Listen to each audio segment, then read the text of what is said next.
No dia que saiu a lista, assim, foi foda, assim, porque eu digo a você, eu pensei em abandonar, assim, o jornalismo.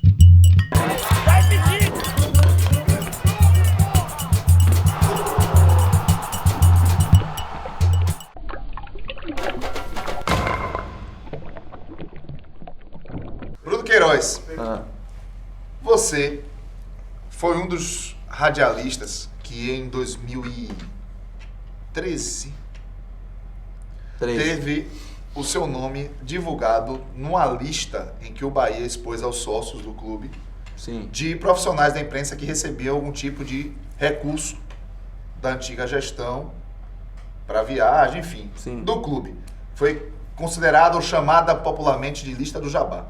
Bom, quando eu comecei a ser setorista no rádio, eu tinha acabado de sair do Bahia, eu tive o convite da Rádio Nova Salvador para ser setorista do Bahia na Rádio Salvador. Eu cheguei na Rádio Salvador e já existia um sistema, e o Bahia, por exemplo, dava passagens às rádios desde a década de 70. Isso é uma cultura muito antiga. Inclusive. Era uma cultura muito antiga. Tinha as viagens já, a rádio tinha as viagens do Bahia. Só que a questão das viagens é que ela vai no seu nome, vai de quem passagem viaja. emite o nome de quem. Exatamente, a passagem é emitida no seu nome. Dentro daquele sistema, eu não entendia como as coisas aconteciam. Depois eu passei a entender, a perceber, eu já estava inserido naquele sistema. Quando ocorreu o episódio da lista do Jabá, que o Bahia falou como lista de terceiros, tal, beneficiado pelo Bahia, ainda não tinha entendido a proporção que aquilo ia tomar. Enquanto eu fui repórter e viajei com as passagens pagas pelo Bahia, eu nunca me entendi aquilo como uma espécie de permuta, uma espécie de troca, em que eu não poderia falar mal, fazer críticas ou tal. Eu sempre fiz, inclusive, uma das coisas que eu escrevi no texto depois é que eu tive minha passagem cortada pelo Bahia umas 4 ou 5 vezes. Elton trabalhou comigo, é testemunha disso.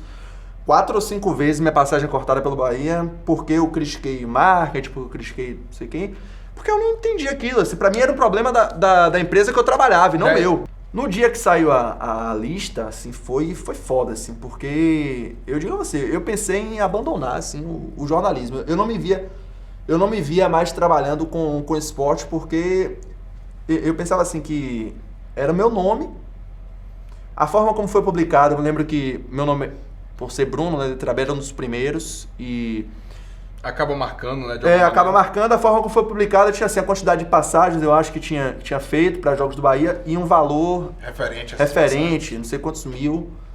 E muita gente não entendia aquilo. Uma pessoa na época, por exemplo, achava que eu tinha recebido aquele valor do Bahia. O Bahia cometeu um pequeno erro assim na divulgação, que foi não responsabilizar também os veículos, porque personificou muito. E eu não acho que com isso eu não deveria ser responsabilizado, não. Eu acho que eu deveria, tanto que eu falei, eu tenho responsabilidade, eu escrevi isso, eu tenho responsabilidade, mas eu não tenho culpa. E nesse dia, velho, porra, eu chorei pra caralho, assim, em casa. Eu voltei pra casa, assim, com vergonha de mim, da minha família, assim, achando que minha carreira não ia ter segmento, que as pessoas iam guardar isso pra sempre. E no dia antes de sair a lista, na verdade, no dia depois que saiu a lista, eu já estava na CBN, eu falei até com o Elton na época, eu falei, eu só vou entrar no ar se eu falar sobre o que aconteceu. Se eu entrar no ar como se nada tivesse acontecido, se for para entrar no ar como se nada tivesse acontecido, eu não vou entrar no ar. Uhum. E aí Elton me apoiou na época e tal, e eu entrei no ar e falei rapidamente e tal, assumi meu erro e tal, e aí foi uma época difícil, assim, de você ir pro estádio, eu ainda era repórter de campo, e ouvir coisas sobre Bruno Queiroz, jabazeiro e tal. Você acaba sendo atingido porque generalizar é um erro que nossa sociedade comete muito, né? Que um erro de um é o erro de todos. Exato. Mas eu sempre tiro lições com relação a isso, porque isso ajudou a distanciar um pouco e tornar a relação mais profissional. O clube, ele precisa andar com suas próprias pernas sem depender da imprensa bajular E E a vice-versa. empresa de comunicação da mesma E a empresa forma. de comunicação precisa ser independente também. Então acho que essa relação ela melhorou, porque de uma certa forma o Vitória também fez isso. E isso vale também não só a relação imprensa-clube, mas a imprensa clube, torcida organizada, imprensa, torcida organizada. né? Imprensa, dirigente A ou B.